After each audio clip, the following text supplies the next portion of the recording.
Kitu ambacho sifa husababisha umuhimu wa kusifu. Kusifu kunamfanya Mungu kukaa katikati ya kusanyiko la wenye kusifu. Mungu anakaa katikati ya kusanyiko.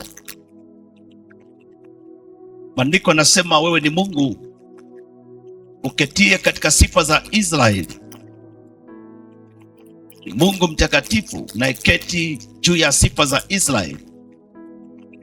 Sasa hilo ni taifa ambalo Mungu alikuwa ameniteua wampe sifa katika mambo yote ambayo anawatendea. Haleluya.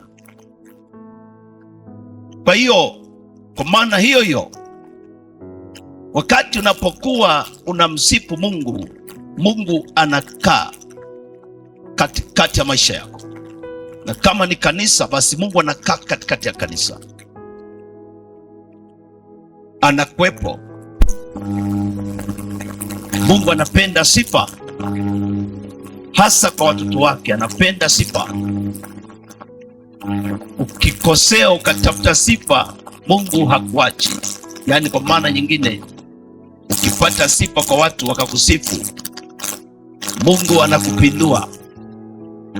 Vitu vyote unaweza ukachukua kwa watu, lakini utukufu ni wa Mungu peke yake. Mungu anadai utukufu, anapenda kutukuzwa. Bwana Yesu asifiwe. Ili kanisa liweze kushuhudia uwepo wa Mungu, lazima liwe na sifa ambazo zinamgusa Mungu. Na usije kashangaa kwa nini waimbaji, iwe ni kwaya, iwe ni waimbaji binafsi, umefuatilia kwa nini wana mambo magumu sana waimbaji. Na usipojua wakati mwingine utawalaumu. Mtu akiwa mwimbaji binafsi ama kwaya, wanahitaji kuwa rohoni mno, kwa sababu sifa, shetani hapendi watu kumsifu Mungu. Hapendi, anapenda sifa ziende kwake. Anafahamu na sifa. Yeye amekaa kwenye sifa kabla ya maanguko yake. Alikuwa kiongozi wa sifa na alijua uzuri wa kumtukuza Mungu. Sasa wakati alipoasi, anataka yeye apate utukufu, lakini utukufu ni wa Mungu milele. Utukufu nasema ni wa Mungu milele, na vinywa vyetu vimeumbwa ili kumtukuza Mungu milele. Amina. Sasa kanisa ambalo litataka Mungu akae katikati yao, uwepo wa Mungu ufunike, lazima wajue kumsifu Mungu katika uzuri wa utakatifu, katika mioyo ya kujituma. Wakati wa kumsifu Mungu, usione kama kipindi kinapita. Ni wakati wa kumwadhimisha Mungu kwa kazi kubwa ambazo amezifanya. Na waimbaji binafsi na kwaya, waimbaji binafsi sasa hivi wanapotea wengi wanakuwa na mashambulizi ya tabia, lakini ile haitoki katika asili ya tabia zao. Ni vita vya kile walicho nacho. Sikiliza nikwambie, ulicho nacho ndani yako ndicho kinaweza kupelekea vita. Ulicho nacho, kitu cha thamani ulicho nacho, kinaweza kupelekea vita kila unakokwenda. Kila unapokwenda, ulicho nacho. Maana adui akisha kujua una hazina, hata kuacha. Sasa sifa ndani ya mtu, uimbaji, karama ya uimbaji ndani ya mtu ni hazina kwa Mungu. Ina kazi kubwa. Adui akisha kuona hivi, anavuruga tabia, anavuruga huduma, anavuruga kwaya. Lazima wanakwaya, mnapokuwa kwenye kwaya, muwe makini. Mnaweza kuvurugana, mkafikiri mwingine labda ana tabia mbaya, adui anapolenga ataanzisha jambo dogo tu, lakini lengo ni kuvuruga ile huduma. Anafahamu Mungu anatukuzwa,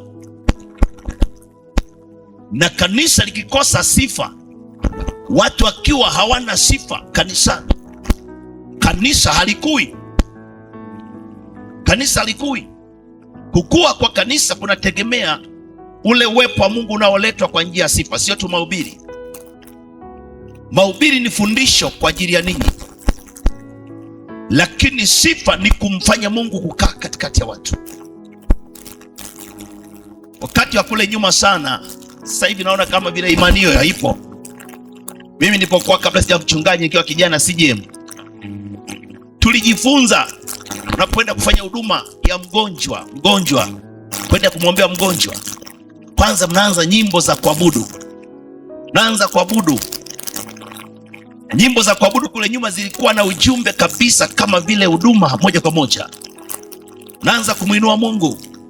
Baba wa mbinguni, hakuna kama wewe. Baba wa mbinguni, hakuna kama wewe. Mlishazama, ama hakuna kama Mungu. Unashangaa yule mgonjwa anakaa, anasema nimepona. Na kama alikuwa na pepo, unakuta pepo zimechemka, alafu mwanzi kukemea kwanza. Mnaabudu tu. Anajitupa tupa huko, mnaabudu tu. Vijana, sio mchungaji, vijana tu mnaabudu. Ulishajaa nguvu za Mungu.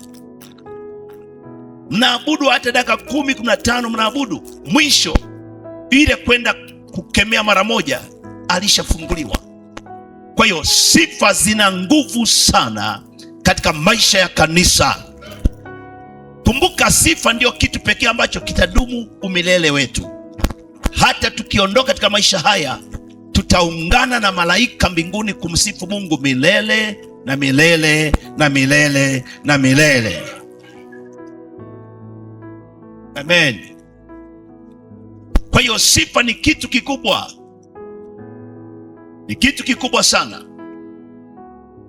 Lakini jambo la pili katika Matendo ya Mitume, ile sura ya 16 mstari wa 25, Matendo ya Mitume 16:25, sikiliza pale. Lakini panapo usiku wa manane, Paulo na Sila walikuwa wakimwomba Mungu na kumwimbia nyimbo za kumsifu, na wafungwa wengine walikuwa wakiwasikiliza.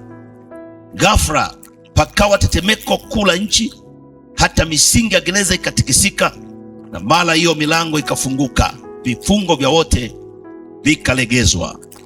Bwana Yesu asifiwe. Katika andiko hili, sifa ni silaha ya vita. Sifa ni silaha ya vita. Unapokuwa na sifu, unapigana. Ni silaha ya vita. Mungu anaingilia kati wakati unaposifu. Mungu anaingilia kati mazingira ambayo unamtukuza, sababu sifa maana yake kumtukuza Mungu. Bwana Yesu asifiwe. Kwa hiyo Mungu anashuka kwa wivu wake ili kukusaidia. Ni silaha ya vita. Silaha ya vita. Akina Paulo na Sila hawakuwa na vitu vya kupigana maadui zao waliowafunga mle ndani gerezani, lakini kwa njia ya sifa walipigana maadui wakashinda. Mili yake kwa kifungu cha Matendo ya Mitume 16:25, kufunguliwa kwa milango ya gereza. Sifa inafungua milango. Sifa, kumsifu Mungu kunafungua milango. Itikia amina. Kunafungua milango iliyofungwa. Ni kukiri kwamba Mungu unastahili. Kusifu ni kusema Mungu unaweza, Mungu unastahili. Sasa ni gharama kumtukuza Mungu wakati mambo bado hayajaonekana. Ni gharama.